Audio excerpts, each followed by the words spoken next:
Students, आज हम इस लेसन नंबर 4 के दो इम्पॉर्टेंट टॉपिक्स करने जा रहे हैं।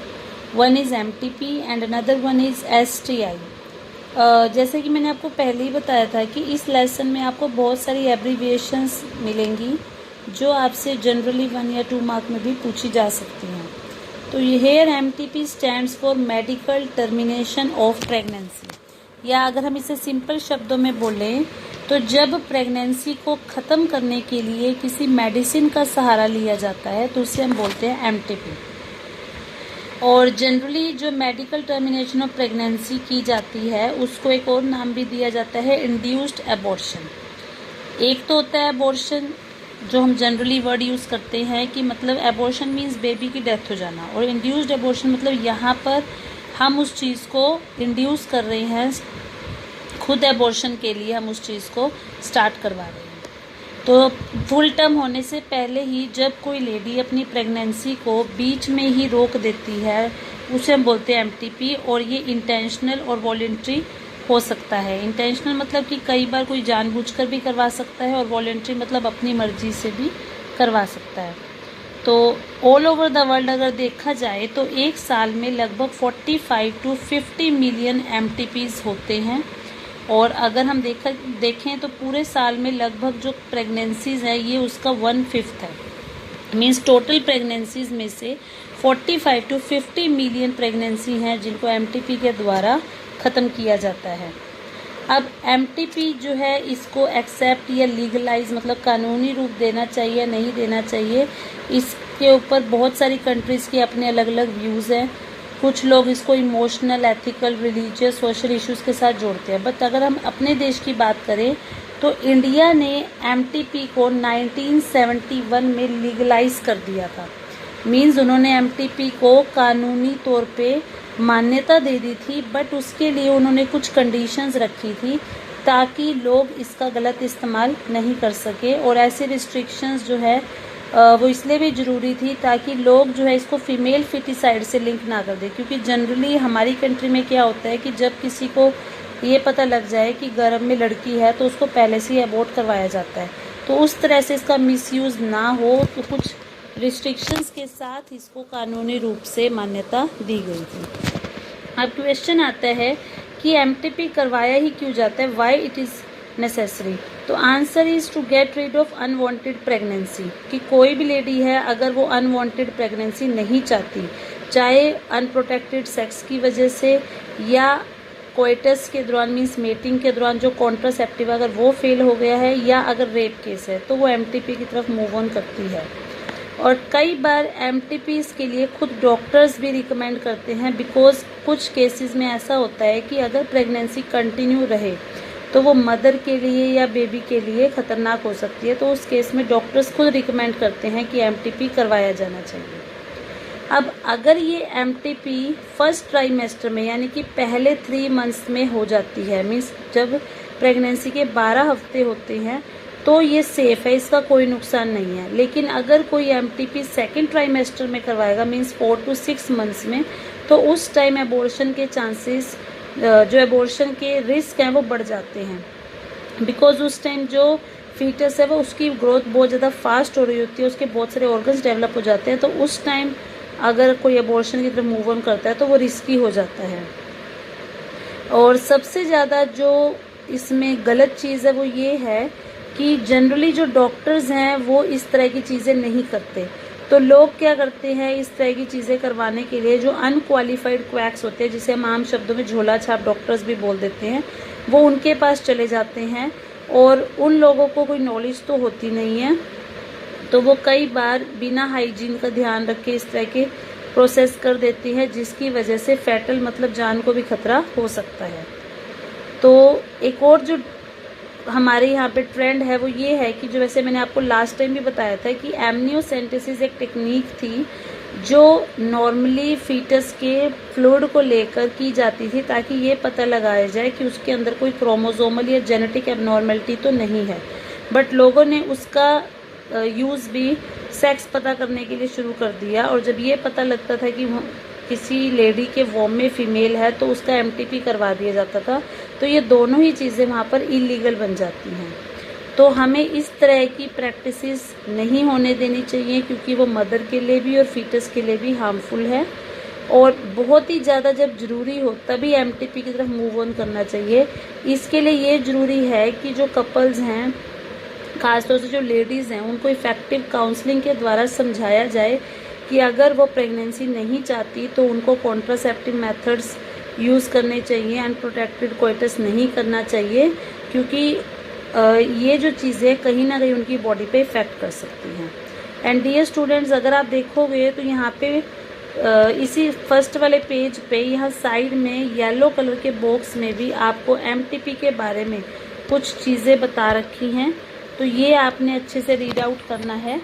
इसमें इन्होंने बताया है कि एक मेडिकल टर्मिनेशन ऑफ प्रेगनेंसी के लिए एक्ट बनाई गई थी 2017 में, और उसे गवर्नमेंट ऑफ इंडिया ने जब दिया था उसके लिए उन्होंने यही कंडीशन लगाई थी कि जो इलीगल अबॉर्शंस होते हैं और जिसकी वजह से कई बार माँ की डेथ हो जाती है या माँ को डिजीज़ हो जाती है, उनसे बचाव हो सके। तो उसके लिए उन्होंने उसमें जो कानून बनाया था वहाँ पर उन्होंने कुछ कंडीशंस दी थी कि कोई भी लेडी जो है उसकी प्रेगनेंसी जो है तभी टर्मिनेट हो सकती है अगर वो फर्स्ट 12 वीक्स है, मतलब अगर उसका फर्स्ट ट्राइमेस्टर है तभी वो एमटीपी की तरफ मूव ऑन कर सकती है, और वो भी तब अगर वहाँ पे कोई रजिस्टर्ड मेडिकल प्रैक्टिशनर, मींस कि रजिस्टर्ड मेडिकल प्रैक्टिशनर का क्या मतलब होता है, जैसे कि आपको पता हो कि जब कोई डॉक्टर बनता है तो उसे उसका नाम रजिस्टर किया जाता है मेडिकल कमेटी में और उसको एक नंबर दिया जाता है जिससे कि ये पता लग जाता है कि वो डॉक्टर ऑथेंटिक है, वो कोई फ्रॉड नहीं है। तो जो रजिस्टर्ड मेडिकल प्रैक्टिशनर हो उसी की परमिशन से ही ये होना चाहिए। और अगर किसी लेडी की प्रेगनेंसी 12 वीक से ज़्यादा है, मींस वो अपने 4 to 6 मंथ्स के बीच में है, तो वहाँ पर उसको 2 मेडिकल प्रैक्टिशनर्स की सलाह लेनी चाहिए और तभी जाकर अबॉर्शन की तरफ मूव ऑन करना चाहिए। बट वो भी तभी पॉसिबल है अगर वहाँ पर ये 2 कंडीशंस देखी जाती हैं। अगर किसी डॉक्टर ने ये बोला है कि अगर उस लेडी की प्रेगनेंसी कंटिन्यू रहती है तो उसकी वजह से उसके या उसके बच्चे को खतरा है, तो वो एमटीपी की तरफ मूव कर सकती है। और या फिर अगर कोई ये कहता है कि जो चाइल्ड है अगर वो पैदा हो जाएगा और उसको किसी भी तरह की फिजिकल या मेंटल एबनॉर्मलिटीज़ हो सकती हैं, तब वो एमटीपी की तरफ मूव ऑन कर सकती है। इसके अलावा किसी और रीज़न की वजह से सरकार एमटीपी करने के लिए किसी को अलाउ नहीं करती है।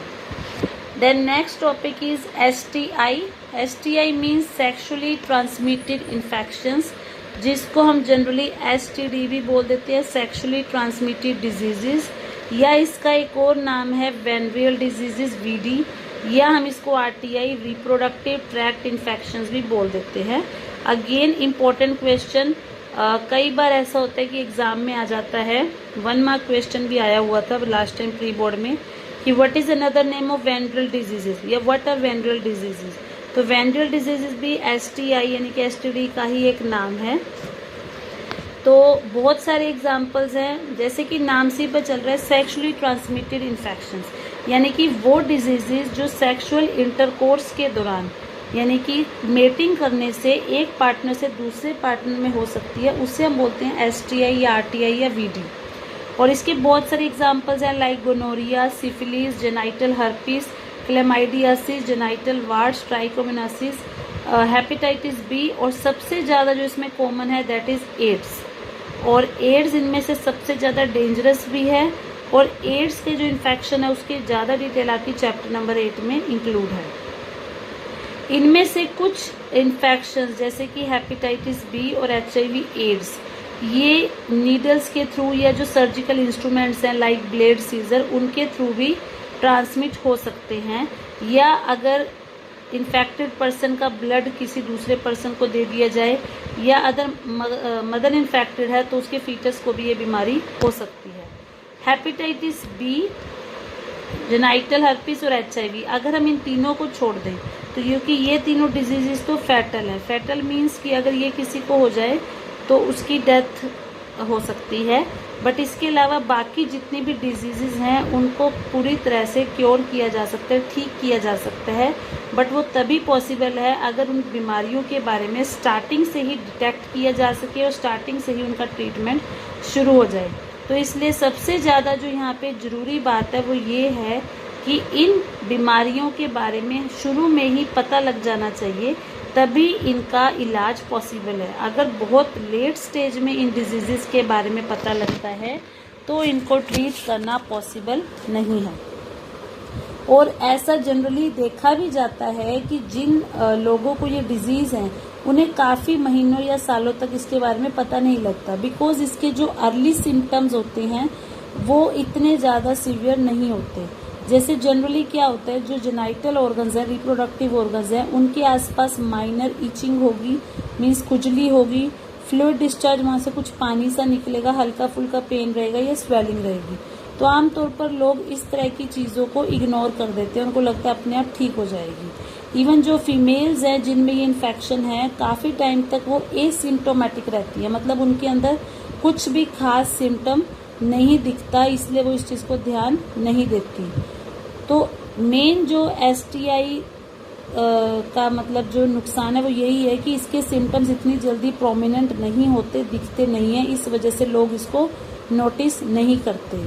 लेकिन इसको ठीक करने के लिए ये ज़रूरी है कि इसका समय से पता भी लगाया जाए और समय से इसका ट्रीटमेंट शुरू कर दिया जाए, क्योंकि अगर इसका टाइम टू टाइम ट्रीटमेंट नहीं होगा तो इसकी वजह से कुछ दूसरी कॉम्प्लिकेशंस भी हो सकती है, जैसे कि पेल्विक इन्फ्लामेटरी डिजीज़ की हो सकता है। उसके साथ साथ और बीमारियां भी वहाँ होने लग जाएं, पेल्विक पोर्शन में किसी तरह की सूजन या स्वेलिंग आ जाए। एबॉर्शन, अगर मान लो कोई लेडी प्रेग्नेंट है और उसको इस तरह की कोई डिजीज़ हो जाती है और उसको नहीं पता लगता, तो उसकी वजह से कई बार उसका जो बेबी है वो अबॉर्ट हो सकता है। स्टिल बर्थ मतलब कि जो बच्चा बोर्न होगा वो पहले से ही मरा हुआ होगा। एक्टोपिक प्रेगनेंसी हो सकती है। एक्टोपिक प्रेगनेंसी होता है कि कई बार जो एम्ब्रियो है वो फेलोपियन ट्यूब के अंदर ही फंस जाता है, वो यूट्रस तक आ ही नहीं पाता। या कुछ केसेस में ऐसा भी हो सकता है कि जो पेशेंट है वो इनफर्टाइल हो जाए, मीन्स वो बेबी प्रोड्यूस कर ही ना पाए, या उसको रिप्रोडक्टिव ट्रैक का किसी प्रकार का कैंसर भी हो सकता है।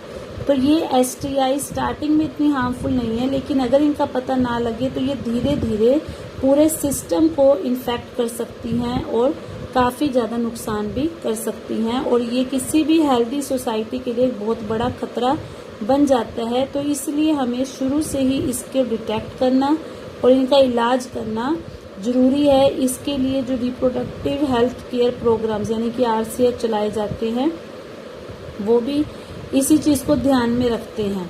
तो वैसे तो किसी भी पर्सन को ये इन्फेक्शन हो सकता है, बट अगर पर्टिकुलरली बात की जाए तो 15 से 24 साल के बीच का जो एज ग्रुप है उनमें ये बीमारी होने की संभावना ज़्यादा है, जिसमें आप स्टूडेंट्स भी आते हो। अब इसका रीज़न क्या है, क्योंकि जनरली जो एडोलेसेंट की एज होती है या जो 24 तक की एज होती है, उस टाइम हमारी बॉडी में बहुत सारे चेंजेस होते हैं।